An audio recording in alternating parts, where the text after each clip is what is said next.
नमस्कार, स्वागत है आपका बिहार समाचार में। अब फिर से देश को लॉकडाउन किया जा रहा है। कई शहरों को लॉकडाउन कर भी दिया गया है। तो वहीं कहा गया कि नीतीश कुमार से बिहार नहीं संभल रहा है, सबसे पहले उन्हें अपने पद से इस्तीफा दे देना चाहिए। तो वहीं कहा गया कि तेजस्वी यादव से बीजेपी डर गई है, खौफ में है बीजेपी। तो आज की बड़ी खबरों पर बात करने से पहले आपसे अनुरोध है, कृपया वीडियो को एक प्यारा सा लाइक अवश्य कर दीजिएगा। आपका लाइक करना ही हमारी मेहनत का फल होता है। अब फिर से कोरोना अपना कहर ढाने लगा है और फिर से देश के कई राज्य धीरे धीरे लॉकडाउन हो रहे हैं। देखिए, नागपुर में 31 मार्च तक लॉकडाउन कर दिया गया है। तो मध्य प्रदेश के कई शहरों में लॉकडाउन लगा दिया गया है। उसके साथ ही महाराष्ट्र में भी लॉकडाउन की खबर आ रही है और साथ ही भोपाल, इंदौर और जबलपुर में लॉकडाउन। आप पहले आज तक का ये रिपोर्ट देखिए। मध्य प्रदेश में कोरोना के बढ़ते हुए मामलों को देखते हुए सरकार ने भोपाल, इंदौर और जबलपुर में 21 मार्च यानी रविवार को संपूर्ण लॉकडाउन लगाने का फैसला किया है। इन तीनों शहरों में शनिवार की रात 10 बजे से सोमवार सुबह 6 बजे तक पूरी तरह से लॉकडाउन रहेगा। एमपी में पिछले 24 घंटे में रिकॉर्ड नए केस मिलने के बाद शिवराज सिंह चौहान ने यह फैसला लिया है। महाराष्ट्र के मुख्यमंत्री उद्धव ठाकरे ने भी लॉकडाउन का विकल्प खुला होने की बात कही है। जिनके राज्य में हालात बद से बदतर हो रहे हैं, ऐसे में सवाल यह है कि अगर कोरोना के केस नहीं संभले तो क्या देश में फिर से लॉकडाउन लग सकता है।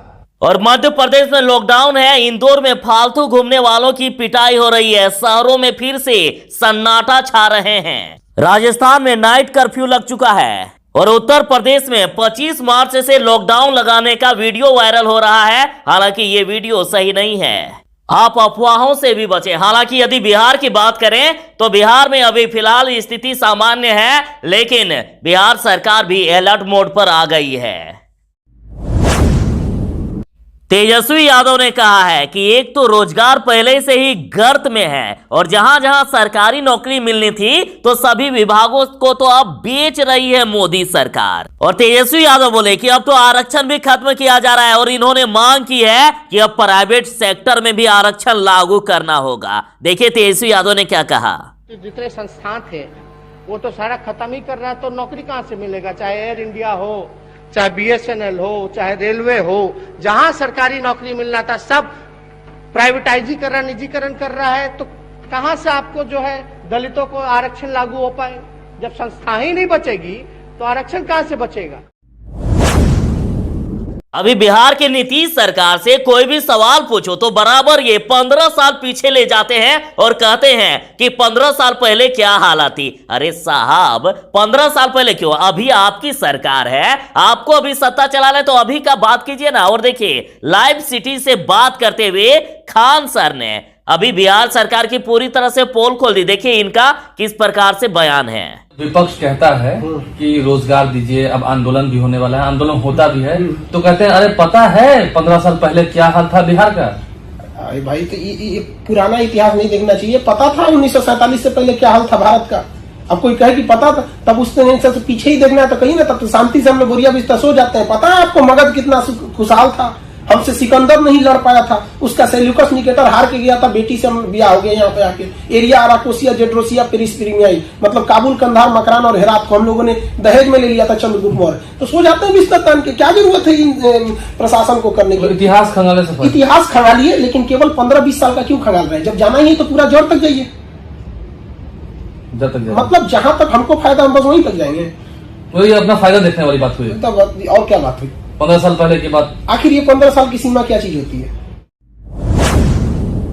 बिहार में बढ़ रहा है अपराध और कहा जा रहा है कि नहीं संभल रहा है मुख्यमंत्री से गृह विभाग, अतः उन्हें अपना पद खुद ही छोड़ देना चाहिए। कांग्रेस नेता प्रेमचंद्र मिश्रा ने कहा है कि अब नीतीश कुमार से बिहार नहीं संभल रहा है। हर दिन अपहरण, हत्या, दुष्कर्म और बैंक लूट की खबरें आ रही है। नीतीश कुमार कुछ नहीं कर पा रहे हैं। जिनके पास गृह विभाग है वह सिर्फ समीक्षा कर रहे हैं, आगे कुछ नहीं कर रहे हैं। अतः इन्होंने कहा कि अब नीतीश कुमार से बिहार नहीं संभल रहा है, सबसे पहले तो उन्हें गृह विभाग छोड़ देना चाहिए। बिहार बोर्ड की इंटर और मैट्रिक का रिजल्ट कब जारी होगा, आप डेट अच्छी प्रकार से जान लीजिए। तिथि की घोषणा कर दी गई है। जैसे कि बिहार सरकार ने आदेश जारी कर दिया है कि होली से पहले इंटर और मैट्रिक का रिजल्ट जारी हर हालत में हो जाना चाहिए। इंटर की कॉपियों का मूल्यांकन हो चुका है और नए आदेश के अनुसार 24 मार्च तक हर हाल में मैट्रिक की कॉपियों का मूल्यांकन कर लेना है। और 29 मार्च को होली है, यानी 25 मार्च से लेकर 28 मार्च के बीच आपके रिजल्ट हर हाल में जारी कर दिए जाएंगे। तो स्क्रूटनी की बात करें तो अप्रैल के दूसरे सप्ताह में स्क्रूटनी लिया जाएगा और कंपार्टमेंट परीक्षा मई 2021 में होगी। राजद का कहना है कि अब बीजेपी तेजस्वी यादव से डर गई है। तेजस्वी यादव से खौफ में है बीजेपी। आपको याद होगा कि चुनाव में एक तरफ जहां 30 हेलीकॉप्टर थे और बड़े बड़े महारथी, यहां तक कि प्रधानमंत्री जी भी, और एक तरफ अकेला तेजस्वी यादव एक अकेले हेलीकॉप्टर से इन्होंने सबके छक्के छुड़ा दिए और सबसे बड़ी पार्टी बनकर उभरी। और अब राजद की तरफ से कहा जा रहा है कि देश और विश्व देख रहा है कि कैसे बिहार के 31 वर्षीय युवा ने बिहार को असल मुद्दों रोजगार, शिक्षा और स्वास्थ्य की राजनीति दी है। इसलिए विश्व की सबसे बड़ी राजनीतिक पार्टी बीजेपी सबसे ज्यादा खौफ में है। और इसी क्रम में बिहार तेजस्वी यादव के साथ 23 मार्च को राजभवन मार्च करेगा। आप सभी इसमें जरूर भाग लें। तेजस्वी यादव ने कहा है कि शराबबंदी के नाम पर गरीब परिवारों को जेल में ठूसा जा रहा है और बड़े बड़े शराब माफिया आराम से घूम रहे हैं।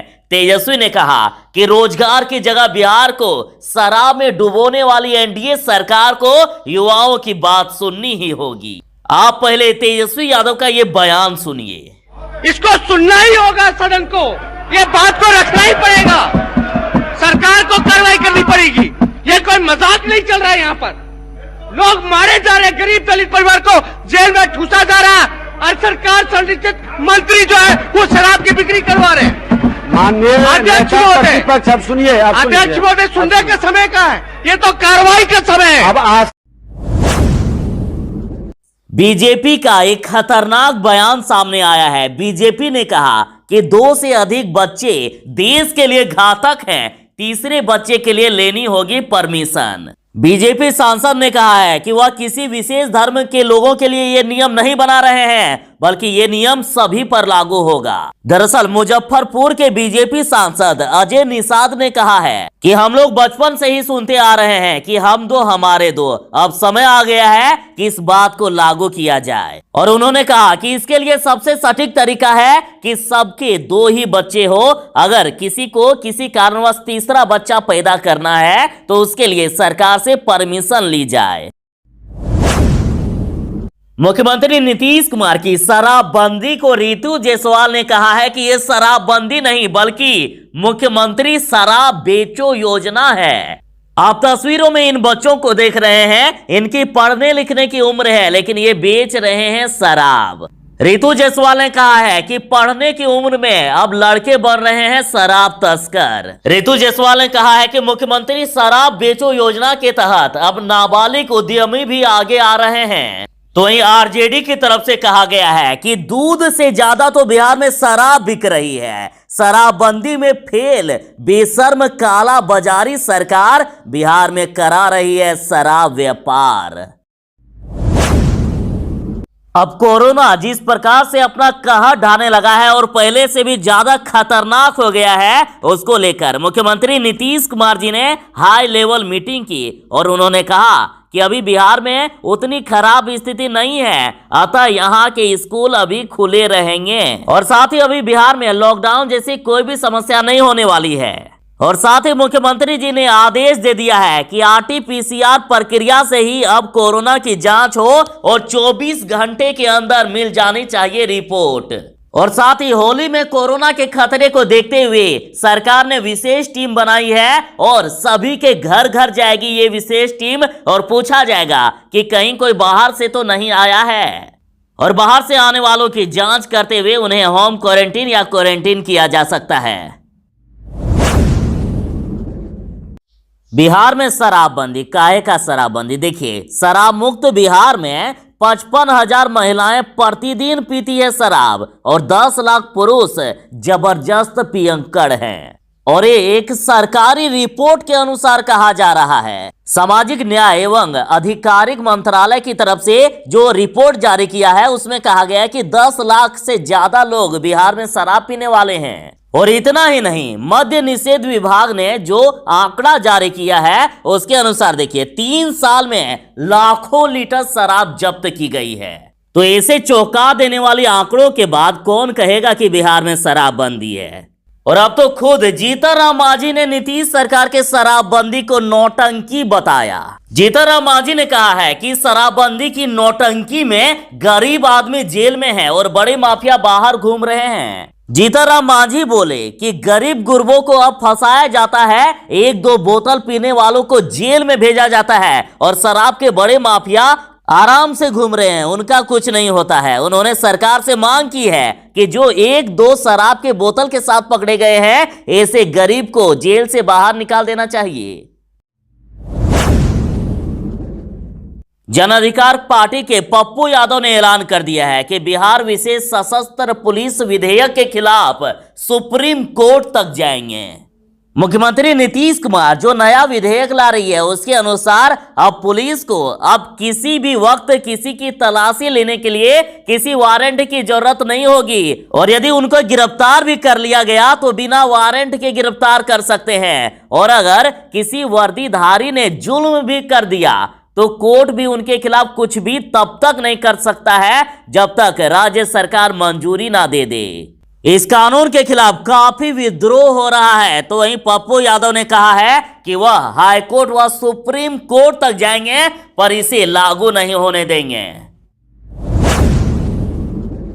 यात्रीगण कृपया ध्यान दें, अगर आप होली पर बिहार आना चाहते हैं या बिहार से जाना चाहते हैं तो खुशखबरी है। होली पर बिहार के लिए 3 जोड़ी स्पेशल ट्रेन चलाई जाएगी और जो ट्रेन चलाई जाएगी उनमें से Anand Vihar terminal Kamakhya special train, तो वहीं Kolkata Nangal dam Kolkata special train और तीसरी ट्रेन है लखनऊ कोलकाता लखनऊ सहित 3 जोड़ी अतिरिक्त स्पेशल ट्रेन चलाई जाएगी। और उसके साथ ही यूपी बिहार वालों के लिए अब 18 जोड़ी स्पेशल ट्रेनें टोटल चलाई जा रही है। सभी का लिस्ट आपको वीडियो के डिस्क्रिप्शन में दे दिया जाएगा। पूरी जानकारी के लिए डिस्क्रिप्शन के वेब लिंक पर क्लिक करें।